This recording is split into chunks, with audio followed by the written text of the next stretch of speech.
Good morning, evening, afternoon, middle of the day, or whatever time you happen to be listening to this. I'm Alex. This is the Lost Souls Podcast, and I tried to switch it up. I tried to make a video outside. I tried to go back outside. Just could not get anything to function for me. I recorded a whole thing, and the audio was shit, and I'm like, the audio is too important for that. So here we are again. But this time, hopefully, I don't get off topic like I always do. I probably will. I always do, but maybe not. So today, we're talking about trust. And trust in general, but trust in certain things in specific. But I have a story to start, because this is actually the story of where I went to try to film that other podcast, whatever. So I went up to this place, just this spot back up in the woods a little ways, because I live up in the mountains, pretty much, well, literally. And I went to this spot. This is an old campsite. Ooh, I've also got a story that I told. Anyway, I'll get through those, and then we'll get to the rest of it. And as I walked up, there was this little painted thing on this rock. It looked like it had been done pretty recently, which made it all the better. And it said, "You are my sunshine," with an R instead of the whole word, which was cool. And I'm like, oh, okay, that's nice. And I was just happy to have found that. I'm like, this is a cool thing, because I genuinely like when I see people doing stuff. I like word art. I like things when they're written and pretty written. I think there's something to be said about that. But hey, I'm probably biased because I do stuff like that, you know. And so I'm like, oh, okay, where would be a nice spot to sit down and record this? So I go over next to the stream, and next to the stream, there's this whole area full of just positive, encouraging messages, just everywhere. I have a video of it somewhere. I'm not gonna put it in this, but I have a video of it somewhere. If anybody happens to be watching this and really wants to see what I'm talking about, we can make that happen. Anyway, it was just running across that. I don't think it was a coincidence. Here's the thing. Coincidences happen. They do. But not everything that happens is coincidental. Does it make sense? When you go through life, there are going to be times where you feel like something is more than a coincidence. And unless you're me, who has to fight back against my brain telling me everything's a coincidence, and I really do have to do that. It's called discernment when you figure that out, or try to figure that out. They're not always coincidences, right? They're not always coincidences. Some things are legitimately meant to happen. And I feel that I feel it in my spirit, right? I know this is a weird way to talk about, because a lot of people don't want to talk about stuff like this, like the spiritual reality, but I feel stuff heavily in my spirit, and I use this to guide me most of the time. Now, is that good or bad? I don't know. It hasn't always led me to good places, but it's probably led me where I'm supposed to be at. Anyway, so that's the 2 cents there, and it's not, you can chalk it up to whatever you want, but that's how I feel. And it's about trusting that feeling, right? Because when I trust that feeling, I may not end up in the place that I ideally want to be at, but I end up making progress in the direction that I want to. There's a reason that I feel like doing those things.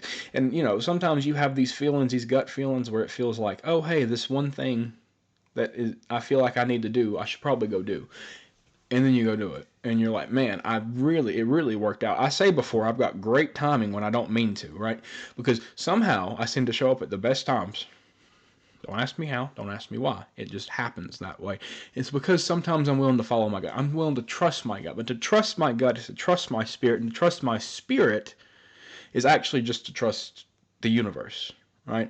Because on a spiritual level, I understand that I am one with everything. Now, the ego gets in the way of that most of the time. My ego especially wants to create that separation, and I think it's a lifelong struggle trying to let go of ego. I don't think it's something you can go like that. I think you go in and out of ego states, but I'm biased because my life works in cycles.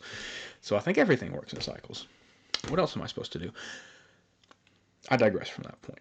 But my point being is that trusting stuff will lead you where you want to go. When I found those rocks next to that river, it didn't feel like, oh, it was serendipitous, right? Which is to find something which you didn't mean to come across that brings you joy. It's serendipity, right? So it was serendipitous to run across this. And I think maybe I needed it that day. Maybe I needed that kind of encouragement. And, it was great, right? I visited an old spot I have a story from that spot that I guess I'll tell now, because why not? I'm here already. and then we'll move on. This isn't really about trust. So if you're only listening to me talk about trust, you're going to have to skip this part. But back in high school, I went to this called a get together. I mean, I struggle to call like campfires parties because to me a party feels like it has to be like enclosed in a space, and so if you're just outside, it's just like an event like a campfire or something. I don't know, like a fire, right? So you're in high school, sitting around a fire, a whole bunch of people there, drinking and whatnot, and having a good time, or trying to, and it's way back up in the woods. You have to come across this ridge line, right? And then you come down the ridge, and there's this bend, right? And this bend in the road, you come down to this bend in the road, and the road ends up continuing on around, kind of like an S curve type deal. And there's this little like outcrop from the road here where there's like a fire pit, and then past it's like a little creek, And we were sitting there, and we saw headlights come from over top the ridge line, and being not of legal age, we shed our pants. We're like, the fucking cops, man! Like the cops are here. So we all take running off into the woods, and like we get way up into the woods before and like there's a creek we had to cross. People were like jumping, hopping across rocks and like running through the water, like freaking out. People were dropping shit, losing their phones everywhere. I dropped my phone there once upon a time, not in the same place, not at the same time. But that phone did stay submerged for about 15 minutes and still worked afterward, aside from the camera. That's just a little thought I had to put in there. But what I will say is that once we got up in the woods, yeah, I know what I will say. Like, I'm getting back to the story, but that's my segue. Okay. We were running back up into the woods, and eventually we got back and we're like, we can turn back now. We went far enough, and if there were cops, we would know something by now, right? And so we turn around and go back, and of course there's nothing there. And so we sat back down again. After you do something like that, it's kind of hard to get the vibe back. So you're sitting there trying to like have a good time again, and in no time, and we see another set of headlights coming, and we're like, oh, okay. So we start running again, but we didn't get as far. Like, none of us got as far because we're like, okay, we don't actually have to go so far. They probably aren't, whatever. And then here comes the third car, right? Well, the third car comes around, and we're like, the fuck, But there was this guy sitting next to me. I was sitting at the camp. I remember this specifically. This man, well, he's not with us anymore, and this is like the best memory I have of him. But I was sitting there, and at this point, I was thinking, man, because I was like huge. Like I'm not a small guy, but I was bigger than, not like bigger, but like bigger. And I was tired. I didn't want to go out in the woods again and run away. And at this point, I was thinking, I might just sit here, if something happens. And then the cop that come around the side of the thing, and this guy goes and he says, man, if the cops want me that bad, I'm just going to let them get me. And I'm like, I'm right there with you, dude. And so at that point, everybody else was kind of running off, and a couple of us just stayed back. So like, if it, let's just accept it. If this is really what they're going to do, this is what they're going to do, right? Wasn't the cops, right? I guess I'll add this a little bit to the end of the story. And then I think it was another car. It could have been the third car coming back around, but I think it was another car because it was a white van, right? And when I said that, half of the people somebody probably knew what I was talking, because here's what got said. A white van comes up through some backwood in the roads, and a bunch of teenagers who have been drinking see it, already antagonized because they're convinced the cops are coming for them. And so this van's on its way back out, and somebody yells, I'm not going to say it because, well, I don't give a fuck. It yelled, rape van, and then everybody started like, we gotta get that fucker, So people are hopping on to like cars and shit, and there's a guy's Jeep who was there. I'm not gonna not drop names because I don't want to out people, and I mean, I can speak about generally. I don't care. I'll tell my story without putting any names in there, and people are like running, like, let's get him. Like, I think somebody shot off a gun. I'm pretty sure somebody shot off a gun at some point, because this is what happens in backwoods Appalachia, especially like 10 years ago. And so we're chasing these people out, and everybody's like, God, we gotta go. Like, even those, like, everybody's gotta go. And so the cops did end up there, after everybody had pieced out, but probably because of that exact thing. But, end of story. I should probably add story times to these, because I have stories when I can remember them, as long as I'm in relevant places. I'll try to go different places. Just got to figure out the recording audio part, because that's the rough part. That's the rough part. But let's get back to actually trusting, right? Because here's the thing, is I think a lot, and this, I guess I'm talking about me in specific, is that I don't trust myself a lot, right? I don't have a lot of confidence in myself. I'm working on it. It's getting somewhere, right? But I just do not have a lot of confidence in myself. Now, why? Well, I know why, but we're not going to get into the complex reasons of what happens when somebody's sense of self-esteem is continually and regularly degraded at the expense of others to make them feel better. Yeah, I guess I did get into it, but this is a real thing that happens, and it will ruin somebody if you let it. I'm trying not to. And so what that means is trying to build up who I am and having confidence in the things that I can do when I can do them, right? Because even when I'm good at something, I'm not saying I'm good at everything, but even when I'm good at something, right, I tell myself I'm not. You're bad. You're not any good at it. You're going to fail. You're going to blah, blah, blah. Failure was a whole thing too. But it's about trust, right? Because to trust yourself is the same, like I just said, to trust yourself is the same thing as trusting the universe, because you and the universe are one and the same. You and everything else is one and the same. There is no separation. What we see as separation is an illusion, right? And I know that some people are going to be like, well, hey, you can't prove stuff like that. Actually, you really can. You just have to think about it. There isn't proofs, as in there isn't scientific evidence of this stuff, but there's proofs in the fact of philosophical arguments, right? And that's where proofs came from, to prove logic, prove philosophical points. You don't have to have a verifiable and repeatable experiment to call something truth, despite what science might have you believe. Now, does that mean that science cannot arrive at truth through the means of scientific investigation? Absolutely not. But it does mean that that isn't the only way to approach truth. And I'll stand by that. Now, hold on. Let me make sure that's not important. Hold on, that's not important. No, it's not. Okay. So, get back to it. This is all why you trust yourself, because you know you better than anybody else does. And if you really spend your life not trusting yourself, then that's called, it oozes off of you, right?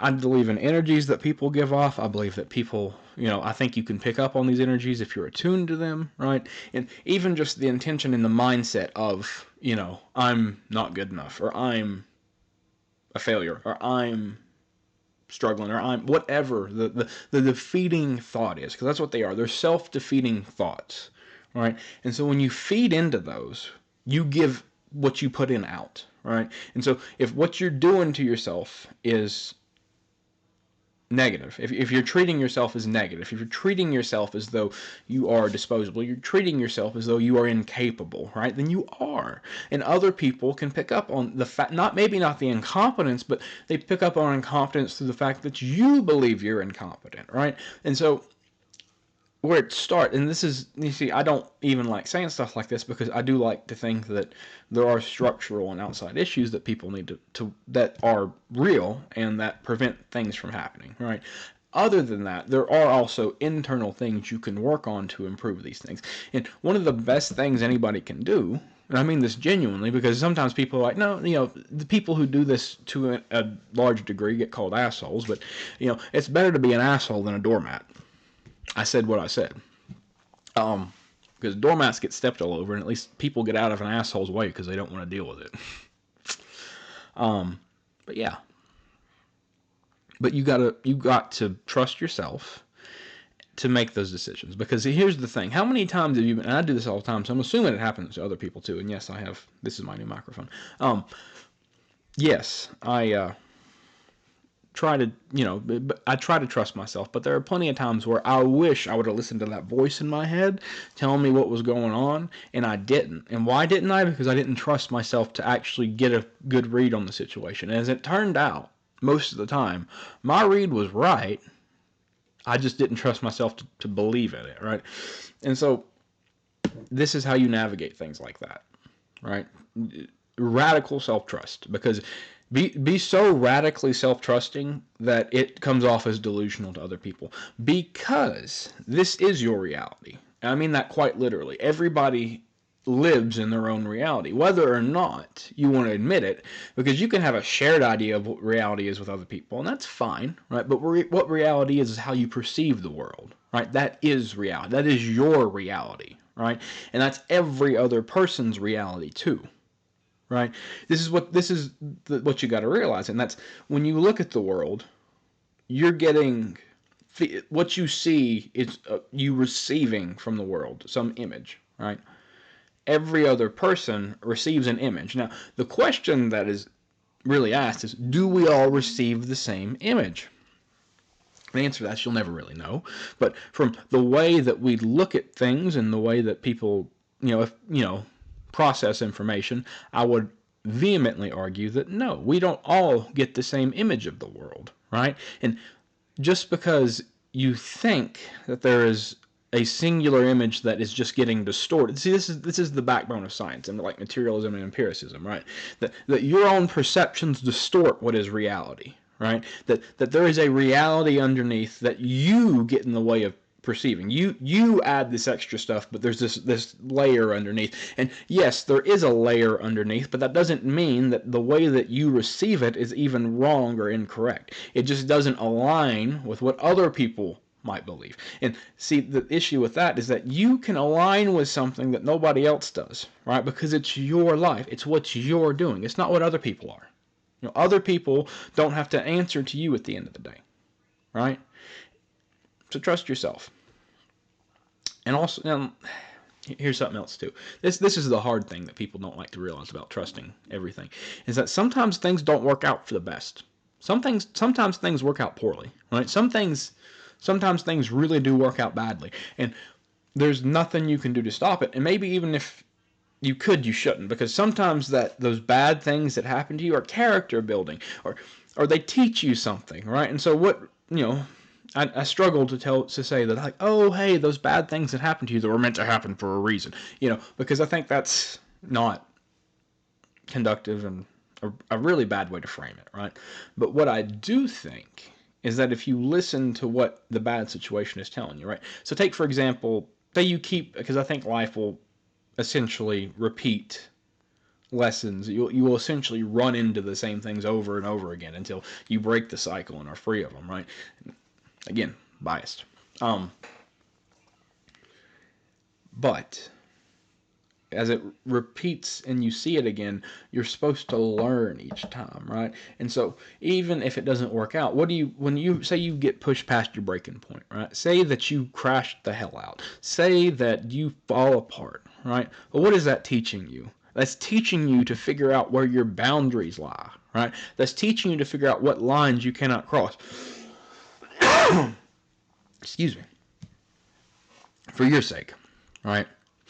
And so listening to those, sometimes you gotta fall apart to realize where it is you fall apart at, right? Until you know where that line's at, you don't know, right? Sometimes you gotta push past to realize it, and then you can come back. You can reassess, and then you can say, okay, here's where I'm not going. Here's what I'm not crossing, and here's something that's off limits. And if I go here, I know that I'm not going to do well. If I go here, I know it's going to affect me negatively. If I go here, I know the result. Right? And I'm not saying that you have to be assured of the result, but when something happens continually and you can recognize the pattern, and hey, see, when I do X, I tend to do Y, right? And this thing happens over and over, then yeah, you can probably personally connect some kind of causal relationship between those two. Now, do you have the full picture? Probably not, because there's a lot of context-dependent stuff that don't get me started on how context is dependent. Everything is dependent on context, because my goodness. Anyway, yeah, that's like social psychology, and I did take some social psychology. Lost my train of thought a little bit. Trusting. See, I don't like that I do this, but my mind gets off on somewhere. I'm like, it's here, and then it's here, and it's like, well, that's the end of the thought. I'm using my brain. Like, you can visualize how the signals are going through my brain, and I don't even know how they do that, right? But sometimes the bad things that happen, you have to trust happen for a reason too, right? And that's not easy. That doesn't feel good. Right? Yeah, it doesn't feel good, but I've been through some shit too. Everybody's been through some shit, right? Are we really going to sit here and say life sucks Bad shit happens, and there's no purpose in it whatsoever. Like life sucks because life sucks, and that's just all there is to it. Or does life suck sometimes because there's an ultimate purpose? Does life suck because there's a reason behind the suffering, right? And I guess that's a matter of philosophical opinion sometimes to some extent, but sue me if I think that the suffering has purpose. My goodness. And does that mean you have to suffer? Not really. I mean, I think suffering is inevitable, but that doesn't mean you have to knowingly and regularly expose yourself to suffering. But what it means is that there's a certain level of suffering inherent in growth, in some way, shape, form, or fashion. Oh, yeah. And a whole other thing that I had on here that I talked about. I mean, the other one went for like an hour. And I'm sitting here like 20 minutes, and I think I've said what I wanted to say about the matter. Maybe I missed something. If I missed something, I can just do another one later. But anyway, hopefully this helps you. Hopefully this reaches somebody who needs to hear it. I've been Alex. This has been the Lost Souls Podcast. I hope you have a good day. If it's not, I hope you sleep well. If it's day, I hope you have a good day. And if somehow you're on the moon or something, then I wish you the best. Anyway, peace.